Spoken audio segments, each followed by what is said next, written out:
इसी फीस के विरोध में हमारी शिक्षा की हालत ऐसी कर दी है कि हम अपने बच्चों को पढ़ा नहीं पा रहे हैं। इन्होंने कितने स्कूल खोले हैं। मैं आपके बीच एक बात रखना, हमारे मुख्यमंत्री जी भी, मंत्री जी भी, विधायक भी हमारे यहाँ से अयोध्या भी बता सकता है, हरियाणा से स्कूल के बच्चों का टूर कहीं स्पेस सेंटर में गया हो, कहीं एटॉमिक रिसर्च में गया हो, कहीं कहीं किसी एनर्जी रिसर्च। तो हम अपने बच्चों को अगर शिक्षा ही नहीं दे पाएंगे तो के लिए वो सफाई करने जाता है, उस जाकर उसकी जिंदगी की कीमत आप लगा रहे हो और दूसरी तरफ 20 लाख रुपए फीस कर रहे हो। क्या कोई बच्चा पढ़ाई नहीं करेगा क्या? हम कहाँ जाएंगे, कहाँ वो करेंगे? उन मजदूरों के, उन किसानों के बच्चों को भी पढ़ने का हक है। यही सर्वेक्षण करते थे 2013 में फसलों का। आज 4200 रुपए गेहूं का भाव हुआ क्या? डीजल डलवाता है, ट्रैक्टर के डीजल के ऊपर इन्होंने इतना पिछले 10 साल में 40 लाख हुए। यहाँ जितने भी मेरे साथी बैठे हैं, इस देश में 2 गुना टोल देना पड़ता है।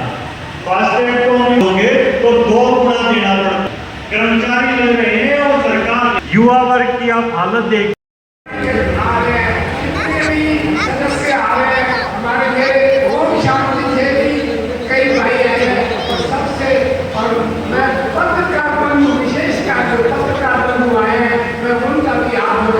उन्होंने आज इसको संभाला है।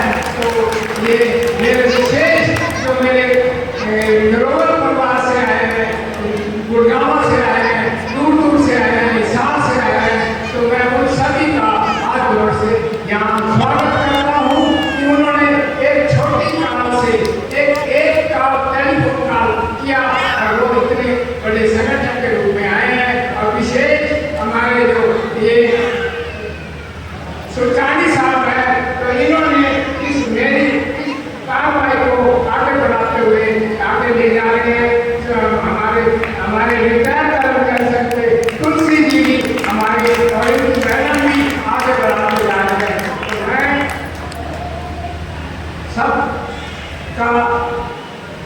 सबका धन्यवाद करता हूँ। तो भाई अब ये है कि ये विधानसभा का बिल्कुल बन चुका है, लड़ाई का बिल्कुल बन चुका है। ये महाभारत है, ये असली कौरव और पांडव की लड़ाई है। कौरव और पांडव की लड़ाई है। पांडव हम अच्छे विचार वाले चाहे थोड़े भी हैं, पर हमारी लड़ाई जीत होगी कि हम सच्चाई में हैं, सच्चाई में हैं। हमारे साथ भगवान है, पांडवों के साथ भगवान था और कौरव जो थे वो आपको पता है कि छल कपट दुराचार पापाचार और उसके लिए थे। और उस जीत में सच्चाई पांडव सेना बैठी है, ये मेरी शिव शक्तियां बैठी है, ये नारी शक्ति बैठी है, ये पांडव सेना बैठी है। तो मुझे पूरा विश्वास है कि आने वाली 5 तारीख को आप भारतीय का बटन दबा के मेरे को कामयाब करेंगे और विधानसभा में भेजेंगे, ताकि मैं आप लोगों के, मजदूरों के, किसानों के, गरीबों के, रिक्शा यूनियन के, लेडी वालों के, विकलांगों के और जितने भी हैं हम मंडी मजदूर जितने भी आए हुए, इन सबों की जो बात है विधानसभा में, इनकी जो टिप्पणी किया है, जो हमारी अभियान को विधानसभा में ले जाएंगे और बातें बनवाएंगे।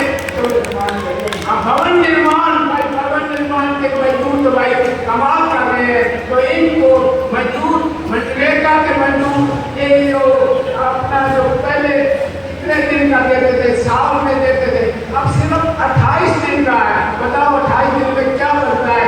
आज इस महंगाई के दौर में उनकी कितनी मजदूरी है?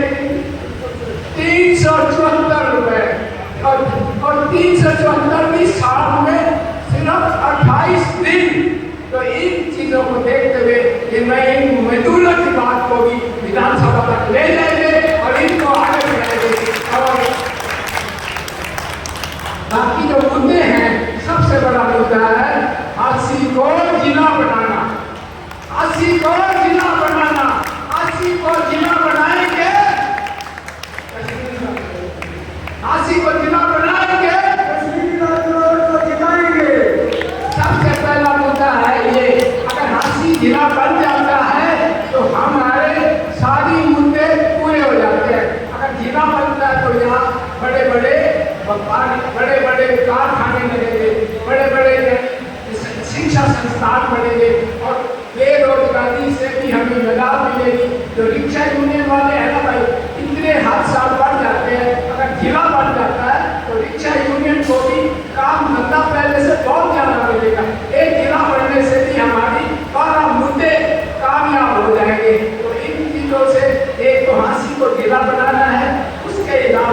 जो आप मूलभूत सुविधाएं देखते हो।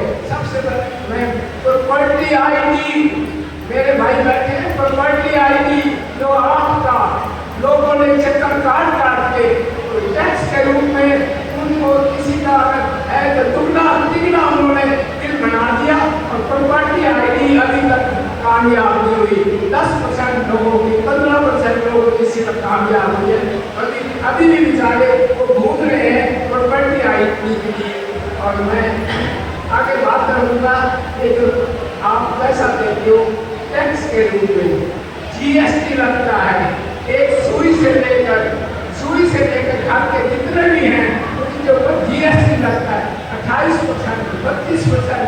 और टैक्स तो हम देते हैं और ये मालिक बन जाते हैं। ये बयाने में बनाई, बयाने के नारियल 1100 के नारियल फोड़ और वो वही जाती है। उसके बाद सीवर की व्यवस्था है, पानी की व्यवस्था है, शुद्ध जल की व्यवस्था है। तो ये कितने मूलभूत सुविधाएं हैं, ये भी बिल्कुल ठप पड़ी है। तो इन चीज़ों को, सभी चीज़ों को मैं इन चीज़ों को, आपकी बात को, यहाँ की बात को वहाँ विधानसभा में रखूँगा और इन चीज़ों को कामयाब करेंगे। तो मैं ज़्यादा न बोलता हुआ इसी चीज़ के है कि आप आए, आपका दोबारा धन्यवाद है, पत्रकारों का विशेष तौर पर धन्यवाद है कि वो एक काम किया है। तो मैं आप सभी को, जितना भी ये बाबा का लंगर है, बाबा का प्रसाद है, ये जरूर लेके जाए, उसके बगैर कोई भी ना जाए। तो मैं आप सभी को धन्यवाद देता हूँ। तो ये इसके लिए काफ़ी कार्रवाई हमारे शौचालय साहब आगे ले जाएंगे। धन्यवाद।